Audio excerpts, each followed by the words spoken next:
Ahoj, vítám vás u podcastu Marsovská horečka za scénou. Moje jméno je Julie Nováková, jsem autorka nového audiodramatu Marsovská horečka, které vyšlo na audioteka.cz.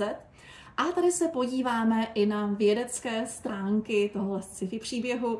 A mým dnešním hostem je Jan Spratek z Planeta, což je organizace sdružující Pražské planetárium a hvězdárny, a také je koordinátorem ESRO.cz, což je česká pobočka Evropské vzdělávací kanceláře ESA, Evropské kosmické agentury. Honzo, vítej. Děkuji za pozvání, ahoj a dobrý den. A já bych se tě ráda zeptala právě na pilotované cesty k Marsu. Zatím je to sci-fi, ale jak to vidíš z pohledu experta na kosmonautiku? Je to něco jako využití jaderné fúze neustále 20-30 let v budoucnosti, nebo se k tomu blížíme? Jako tohle je asi nejlepší paralela, která se k tomu dá dát, protože jednou věcí je, že my jsme se ještě pořád nevrátili na ten měsíc, že? To je důležité si uvědomovat a pořád se nám to nějak odsouvá. Ano, teď už se blížíme v rámci programu Artemis, snad teda aktuální americká administrativa pod vedením, nebudeme političtí, ale zkrátka pod vedením Donalda Trumpa, tak neudělá nějaké zásadnější kroky, ale v podstatě spíš to vypadá, a ona ta politika je v tomhle kontextu strašně důležitá, protože ty peníze jsou důležité a přeci jenom kosmonautika nebo vesmírný výzkum obecně bývá často takový jako opomíjený v kontextu množství financí. I když by někdo řekl, že jde o téma, do kterého fičí miliardy, tak je to pravda, ale pořád jsou to jako zlomky toho, co by se do toho investovat dalo. Nebudeme se dlouhosáhle povídat o tom, k čemu je to dobré, že? To tady z tohoto důvodu tady nejsme. Ale jakmile začneme se udržitelně zůstávat na tom měsíci, tak se můžeme bavit o tom Marsu. A ono o tom Marsu se právě i ten americký prezident a samozřejmě jeho tehdejší kamarád, nyní už moc ne, Elon Musk, bavili hodně. A já tam ten politický kontext s dovolením nechám, protože tam ta aspirace je tam extrémně důležitá. A ono to vypadá, že opravdu Donald Trump se chce zapsat prostě něčím do historie a dokonce i v odvětví, které je mi teda blízké, a to je kosmonautika. A za jeho vládnutí, pokud teda se něco nezmění s předpisy, kolikrát může americký prezident opakovat svůj mandát, tak se na Marsu určitě nepřistane. Ale určitě bych chtěla, aby se na měsíc vrátili američtí astronauté, a to doufáme teda i my, protože ty plány to říkají už dlouhodobě.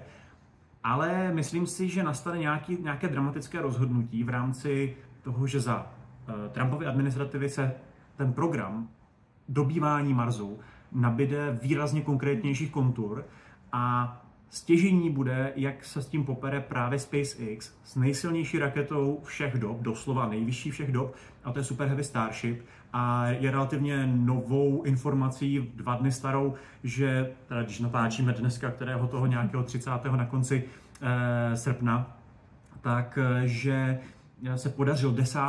už konečně, můžeme říct, plnohodnotný let lodě Super Heavy Starship, nebo z celé sestavy Super Heavy Starship, na vlastně už téměř oběžnou dráhu, a vše fungovalo relativně tak, jak má, protože Super Heavy Starship je klíčová pro dobytí Marsu. To je Amerika.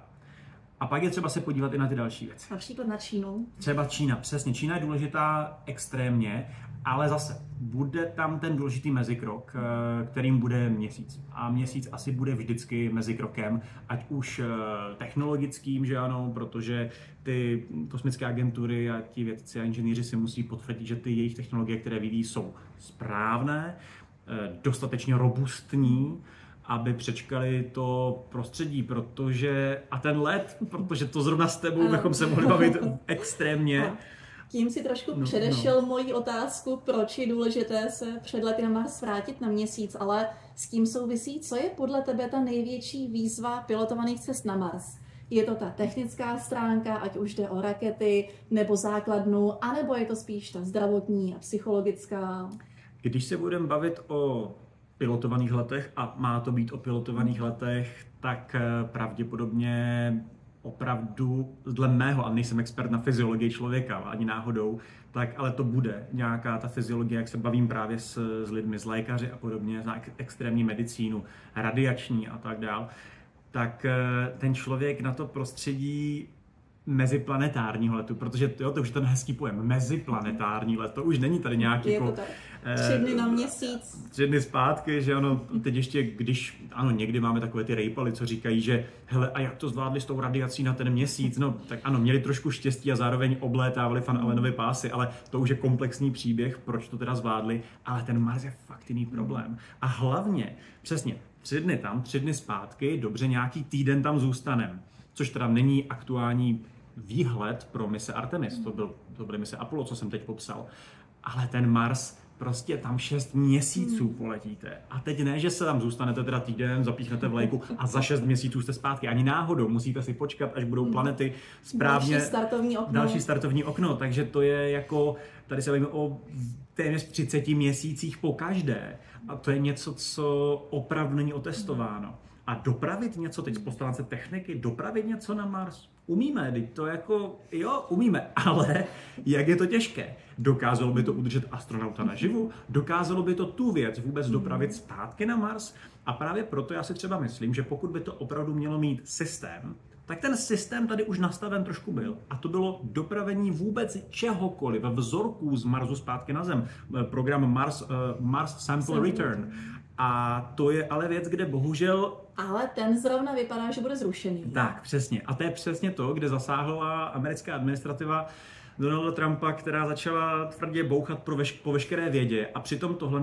Bavme se čistě logicky, jak by člověk postupoval, když by dělal něco. No, první se naučit, jak ty věci vrátit. No a když někdo má moc velké plány, občas se spálí. Já doufám, že se nikdo nespálí, ale prostě spíš si myslím, že to potom vyvstanou nejrůznější problémy, které budeme muset řešit ne systematicky, ale prostě ad hoc. A to není úplně dobře. Bohužel se zdá, že to tak možná bude, pokud se na Mars poletí. Já jsem v roce 2016 byla na Mezinárodním astronautickém kongresu ve Guadalajáře, kde právě Elon Musk představoval svoje vize.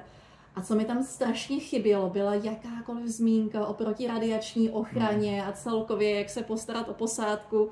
Bohužel jsem se nedostala k položení dotazu, protože se vrhli fanoušci k mikrofonu. On tam zatrsal, že? Ale to je právě něco, co se musí vyřešit předtím, než lidé poletí. No a koneckonců proto je i důležitý ten měsíc. Ale co jiní hráči? Dotkli jsme se té Číny. Jakou má šanci, jestli nějakou, řekněme, v příštích 20-30 letech? Takhle, v příštích 20-30 letech si myslím, že tu šanci má vlastně jako každý. Tam jde o to, kdo si hodí ty kostlivce a vytáhne v ten nesprávný moment takzvaně, anebo jim nějaká překážka vyvstane. U Číny, jako v tomhle ta Čína může mít výhodu, protože ano, víme, jaký režim tam je a on může zase být takový, že je jako dlouhodobý. Že tam nějaké změny, ať už administrativa bude taková nebo maková, pokud nic dramatického tam nenastane, tak ten dlouhodobý cíl je ten Měsíc a Mars. A oni tam jistým způsobem systematicky jdou. Ano, s technologiemi, které... Už mají přistávací vozítko na Marsu, což nemá každý. Přesně tak.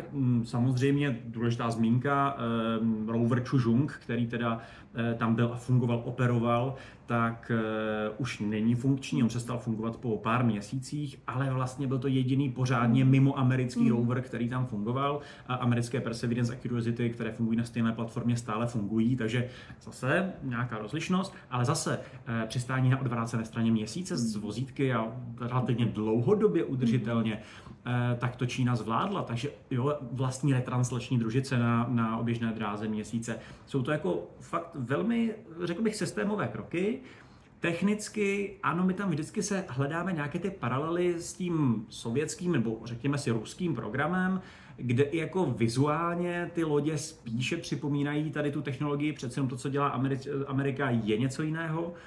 Ale ta systematičnost v rámci něčeho tak velkého, jako je dobytí Marsu, je tady možná důležitější. Ano, my nevíme, kolik Čína do toho celkově cpe. Když bychom se podívali jenom na peníze a odhady, kolik Čína cpe do kosmického programu, tak je dokonce před Evropskou kosmickou agenturou, ale přesně, my nevíme do kterých všech programů, jak moc teda jde do toho, do dobytí Marsu a Měsíce. Ale spíš bych dokonce se vsázel na to, že uvažovat nad jakýmkoliv jiným dalším hráčem, která by mohla být Indie, jo, a podobně, kteří taky mají velké plány, tak rozhodně si myslím, orbiter Marsu. A mají orbiter Marsu taky, přesně tak. Tak v tu chvíli ta Čína mi připadá jako nejlogičtější a může to být velmi zajímavé se Spojenými státy, kde teda my chceme, aby Evropská kosmická agentura tam měla taky velkou roli, ale to je spíš politická otázka, tak myslím, že ta Čína jde správnějším směrem v tuto chvíli, protože není to je to spíš, hele, v klidu, zamysleme se a jdeme za tím. A v čem ty osobně vidíš největší výhody nebo naopak nevýhody pilotovaného průzkumu Marsu oproti robotickému? Já o tom vždycky dlouhosáhle povídám hlavně v rámci nějaké inspirace a motivace. A to nejenom mladé generace, u které je to nespochybnitelné, ale i u těch jako dospěláků. Protože to je relativně známé a tím je, že kosmické agentury jsou tady od toho, aby posouvaly hranice. Že když se podíváme i na to, co se děje teď, že Mezinárodní kosmická stanice kolem roku 2030-31 má být navedena řízeně do atmosféry, kde má zhořet a vlastně nízká oběžná dráha v kontextu kosmických stanic má být přenechána soukromým subjektům, komerčním stanicím, které mají být až 3, spíš to budou 2, ale až 3.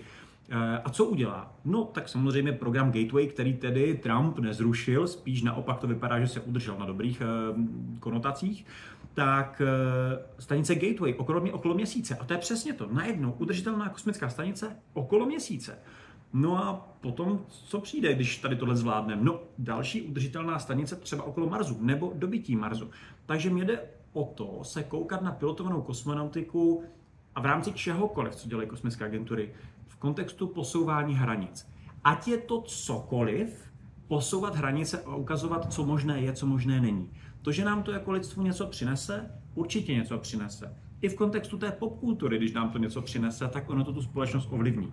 Ale to je obrovské, až bych řekl kolikrát filozofické téma, protože technologie nám zkvalitňují život. To, co to přinese, kolikrát ještě ani nevíme, že nám technologie, kterou jsme ještě nevyvinuli, že nám něco přinese.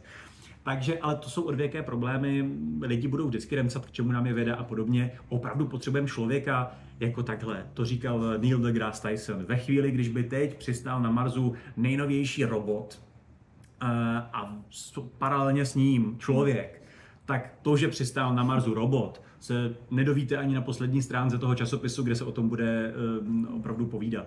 Takže je o tom, o čem se baví i společnost jako taková. A on zatím ten golok s kladívkem i stihne tu práci rychleji. Přesně tak. Dokud nebude mít žádné autonomní roboty, kteří budou schopni dělat tu práci efektivněji a rozhodovat se, protože ano, ještě nemáme technologie, ať si myslíme o jazykových modelech a tady tomhle s tom AI, co chceme, tak stále to neumí to, co prostě člověk. No a v Marsovské horečce se můžete těšit na soukromně evropsky mezinárodně vedenou misi na stanici Percival Lowell. Nicméně i Čína tam má své ambice, takže poslouchejte dál. Já moc děkuji Honzovi. Honzo, chtěl bys ještě něco dodat nebo zpropagovat třeba nové projekty Planetum? Tak do planetária, kdo se plánuje třeba vydat, tak rozhodně plánujte dopředu, protože planetárium je celkem dost beznadějně vyprodané nějaké 2-3 týdny dopředu. To znamená, když plánujete výlet do planetária, aspoň měsíc dopředu. Na začátku měsíce vždycky kupujte lístky na ten následující měsíc. To jsou opravdu tipy, abyste nebyli zklamaní a dostali se do toho vlastně aktuálně nejlepšího planetária na světě. A co se týká vlastně programů vzdělávací kanceláře Evropské kosmické agentury, pokud máte ve svém okolí žáky, kluky, holky na základních středních školách, koukněte na webové stránky sro.cz, kde najdete ty programy, které dokáží to, že už to dítě ve svém věku na základní nebo střední škole může například mít svůj vlastní kód napsaný na mikropočítače AstroPy v jazyce Python přímo na Mezinárodní kosmické stanici. Takovéhle úžasné příležitosti tady jsou a my bychom asi sami byli rádi, kdyby i za nás takové byly. Určitě se zapojte a taky, ať vám neunikne 3. díl Marsovské horečky, který dnes vyšel v Audiotéka klubu a příští týden vychází další a budeme se opět těšit na viděnou s dalšími hosty.